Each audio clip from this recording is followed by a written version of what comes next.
नमस्कार, मैं राजेश भारद्वाज आप सभी का क्लैट प्रेप के ऑनलाइन प्लेटफॉर्म पर हार्दिक स्वागत करता हूं। Hello everyone, welcome to CLAT prep.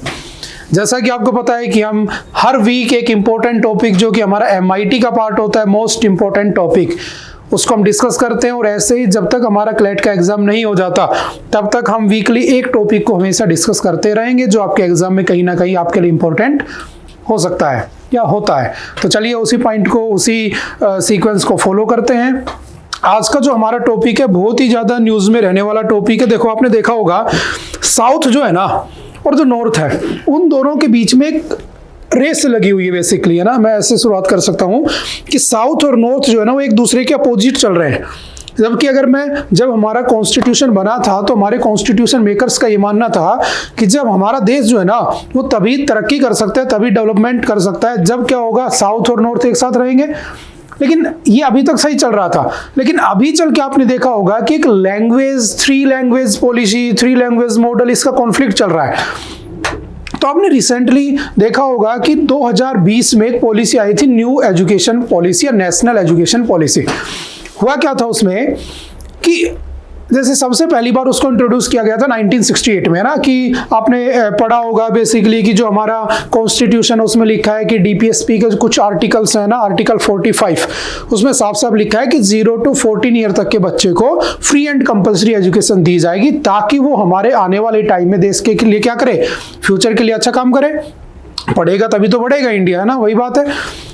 फिर इस बात की गारंटी दी गई तो क्या हुआ, तो नेशनल एजुकेशन पॉलिसी आती है 1968 में। उस समय जो प्राइम मिनिस्टर थी वो थी इंदिरा गांधी, है ना। उसको इंट्रोड्यूस कर दिया जाता है और उसमें 14 ईयर तक के बच्चे को, यानी कि क्लास 12 तक के बच्चे को फ्री और कंपल्सरी एजुकेशन देने की बात रखी जाती है। और कैसे कैसे दी जाएगी, किस किस पार्ट में डिवाइड किया जाएगा। जैसे पहले आपने देखा होगा कि पहले 5th क्लास होती थी, है ना, फिर 8th में बोर्ड होता था, 10th में, 12th में। आजकल ये धीरे धीरे चेंज होता रहता है। तो अभी 2020 में भी थोड़ा बहुत चेंज किया गया, फॉर्मूले को 5+3+3+4 कर दिया गया है ना।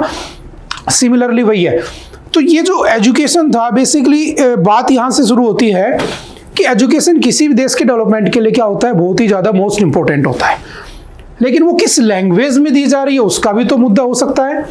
तो रिसेंटली आपने देखा होगा साउथ इंडिया में एनईपी का अपोज किया जा रहा है, क्योंकि एनईपी जो है हमारी, उसके अंदर कह दिया गया कि 3 लैंग्वेज आपको फॉलो करनी पड़ेंगी।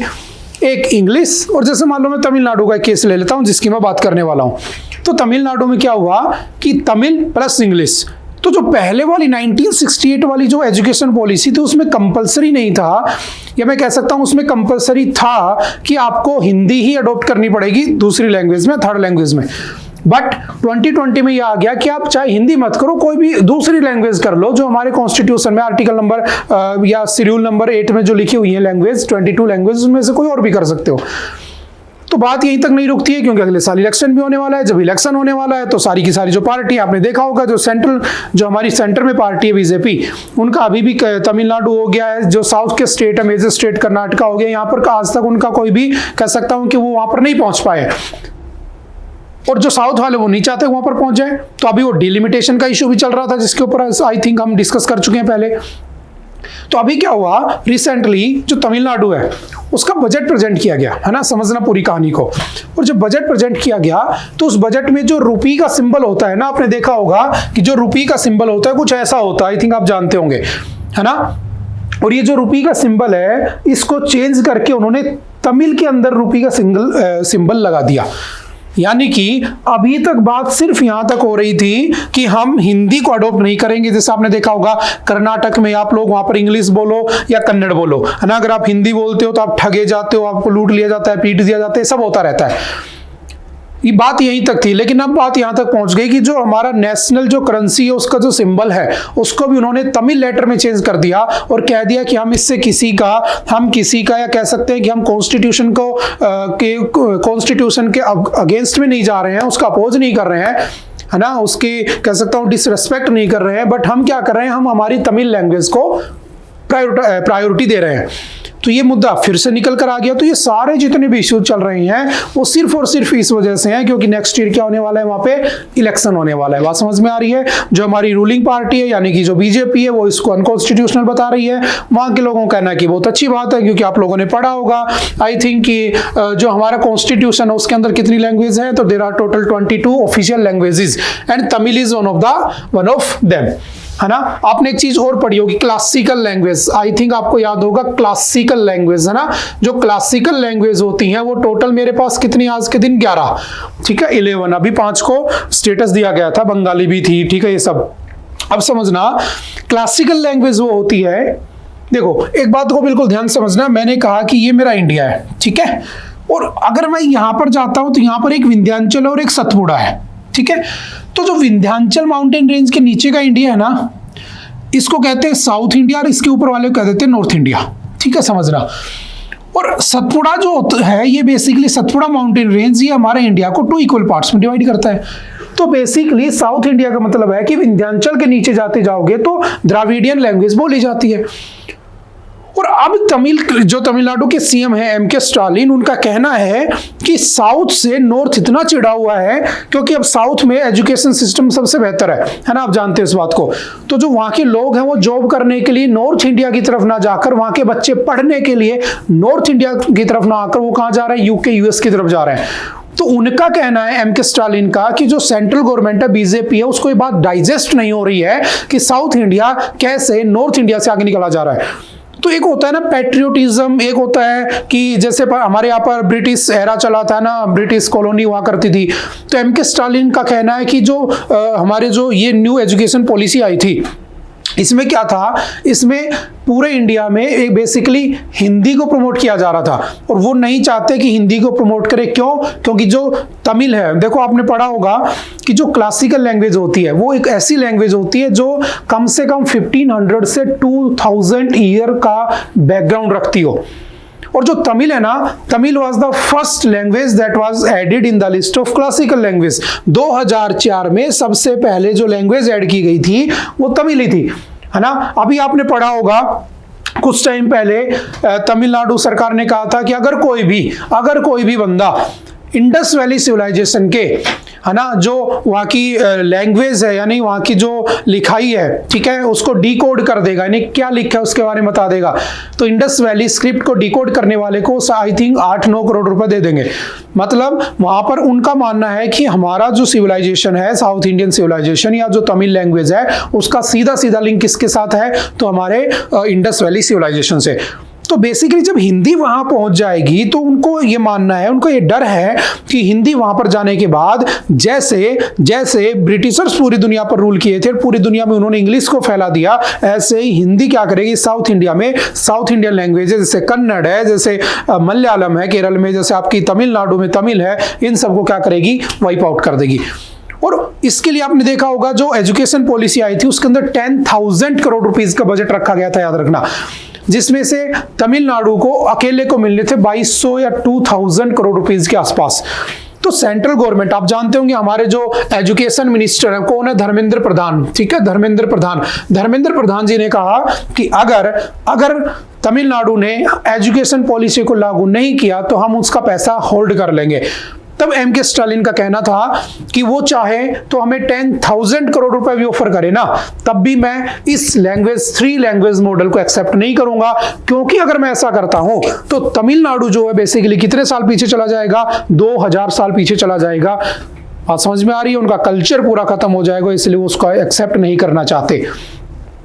तो बात सिर्फ लैंग्वेज तक थी, लेकिन अब क्या हुआ, जब बजट आया तो बजट में उन्हें जो रुपी का सिंबल था ना, सिंबल था, उस सिंबल को भी क्या कर दिया, बदल दिया। ये हमारा ऑफिशियल सिंबल है, ठीक है, आप लोग जानते होंगे, इसको उदय कुमार ने बनाया था 2015 के अंदर, ठीक है, तब से ये हमारे क्या बना हुआ है, हमारा सिंबल बना हुआ है, ठीक है। तो सिंपल सा याद रखना। ओके, देखो पहला क्वेश्चन आता है कि वो इसका ऐसा क्यों कर रहे हैं, तो मैंने आपको समझा दिया क्यों कर रहे हैं, क्योंकि 3 लैंग्वेज जो पॉलिसी है उसको वो अडॉप्ट नहीं करना चाहते। वो चाहते हैं कि साउथ साउथ रहे, नॉर्थ नॉर्थ रहे, और बेसिकली पीछे का रीजन क्या है, इलेक्शन, ये बात भी ध्यान रखना, ठीक है। उसके बाद आता है students are not migrating to north India. BJP का कहना है कि वो अनकॉन्स्टिट्यूशनली काम कर रहे हैं। वहां के जो मिनिस्टर है उनका कहना है कि जो हमारे यहाँ के बच्चे हैं, यहाँ के जो पढ़े लिखे लोग हैं, वो नॉर्थ इंडिया में माइग्रेट ना करके यूके यूएस से जा रहे हैं। इससे बीजेपी परेशान है, इसलिए बीजेपी क्या करना चाहती है, जानबूझकर नॉर्थ की लैंग्वेज जो हिंदी उसको साउथ के अंदर इंप्लीमेंट करना चाहती है, ठीक है। तो सिंपल सी रीजन याद रखना। हमारा जो रुपी सिंबल है वो कब एक्सेप्ट किया गया था, तो याद रखना 2015 नहीं 2010 है ना, 15 ऑफ द जुलाई 2010 में उसको अडॉप्ट कर लिया गया था। इस बात को याद रखना, ठीक है। बेसिकली वहां पर लैंग्वेज वॉर चल रहा है जो हम काफी दिन से देखते भी आ रहे हैं। The latest part between the centre and the state began after education minister Dharmendra Pradhan claimed that Tamil Nadu was going against the constitution and that the center would not allocate funds to it under the समग्र शिक्षा अभियान unless the state implemented the NEP। समझ गए, बस उसी बात की बार बार जिक्र कर रहा है। अब देखो तमिलनाडु जो है ना, बेसिकली देखो आपने पढ़ा होगा कि हमारे यहाँ पर एक शेड्यूल है, शेड्यूल नंबर 7, और हमारे यहाँ पर एक शेड्यूल है, शेड्यूल नंबर 8, ठीक है। अब बेसिकली शेड्यूल क्या है समझना, जब हमारा कॉन्स्टिट्यूशन बन रहा था तो बेसिकली उस समय हमारे पास बेसिकली 8 शेड्यूल थे ना, टोटल 8 शेड्यूल थे। फिर बाद में जो चीज़ें रह गई, जो टाइम के साथ साथ हमें लगा कि हमें और ऐड ऑन करनी चाहिए, हमने उनको शेड्यूल्स में डाल दिया। तो आज के दिन याद रखना, there are total 12 schedules in our constitution, है ना। पहले में क्या लिखा है, इंडिया और उसकी जो स्टेट्स और यूटीज के बारे में लिखा है, ठीक है। दूसरे के अंदर उनकी सैलरीज के बारे में लिखा है, ठीक है, जो भी ऑफिशियल्स होते हैं। उसके बाद तीसरे में ओथ के बारे में लिखा है, except president, vice president and the governor, ठीक है। फोर्थ में लिखा है कि allocation of the seats of the Rajya Sabha कैसे एलोकेशन होगा। 5वें के अंदर लिखा है कि जो SC ST जो हैं पूरे इंडिया के, उनके बारे में लिखा है। 6 शेड्यूल के अंदर SC ST कहाँ के, तो याद रखना ATMM, आसाम, त्रिपुरा, मेघालय, मिजोरम, जिसके अंदर जो लद्दाख वो ऐड होना चाहता था लास्ट ईयर, पूरे साल भर न्यूज में रहा था, ठीक है। देन 7th शेड्यूल कहता है कि इसके अंदर देखो किसी भी देश में या हमारे देश में 3 सब्जेक्ट होते हैं ना, डिवीजन ऑफ द सब्जेक्ट। इसमें क्या लिखा है, डिवीजन ऑफ द सब्जेक्ट्स, ठीक है। और डिवीजन ऑफ सब्जेक्ट कैसे है, तो 3 सब्जेक्ट है, एक है यूनियन का, एक है स्टेट का, और एक है कॉन्करेंट लिस्ट। तो यूनियन में वो सब्जेक्ट आता है जो जिसके ऊपर काम करने का राइट सिर्फ यूनियन गवर्नमेंट के पास होता है, जैसे आर्मी हो गया, मिलिट्री, ये सब। और स्टेट के अंदर वो सब्जेक्ट होते हैं जिनके ऊपर कुछ भी चेंजमेंट करने का पूरा राइट किसका होता है, स्टेट गवर्नमेंट का होता है, ठीक है। और जो कॉन्करेंट लिस्ट होती है उसके अंदर दोनों ही मिलकर कर सकते हैं।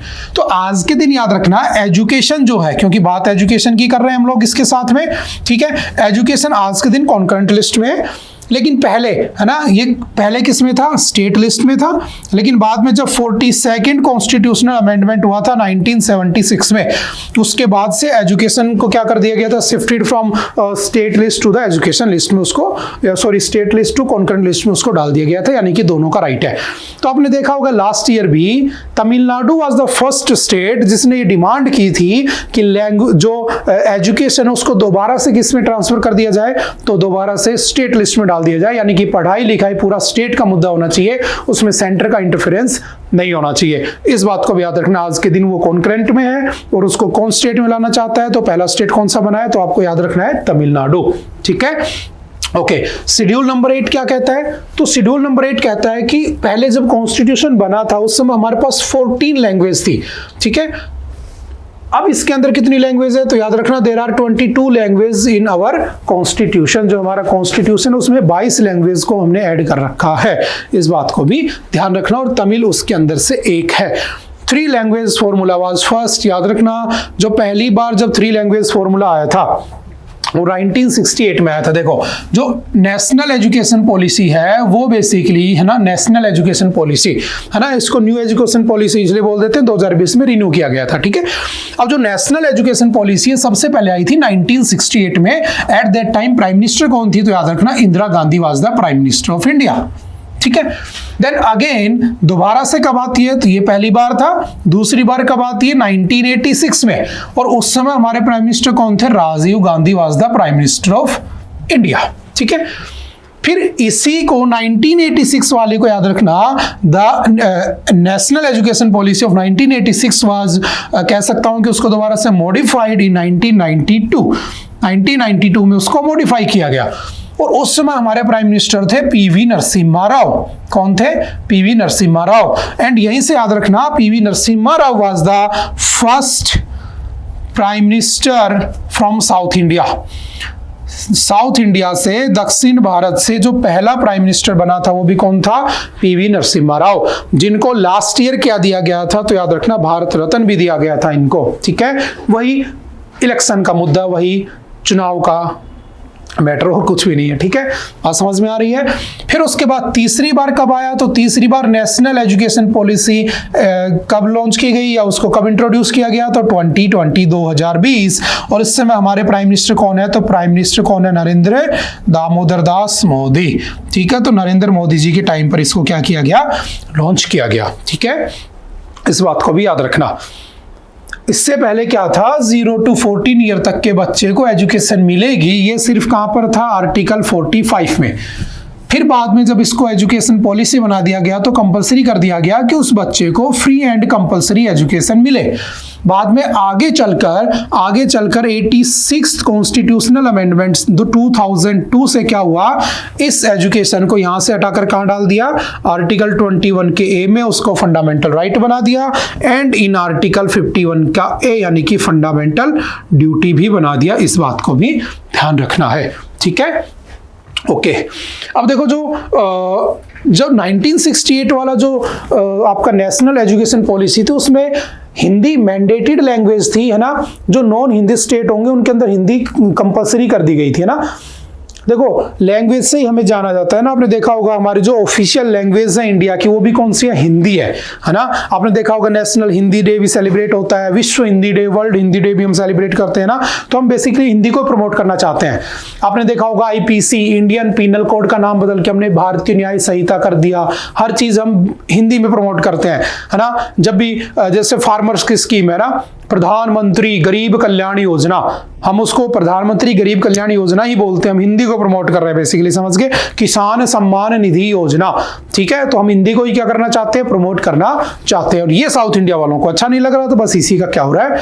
अपोज हो रहा है। ठीक है, NEP 20 नॉट इम्पोज हिंदी, इसमें ये कहा गया हिंदी जरूरी नहीं है, कोई दूसरी लैंग्वेज कर लो, बट इनडायरेक्टली वो हिंदी को ही क्या करना चाहते हैं? इम्पोज करना चाहते हैं, ऐसा साउथ के लोगों का कहना है। उसमें 5+3+3+4 का क्या है? स्ट्रक्चर है।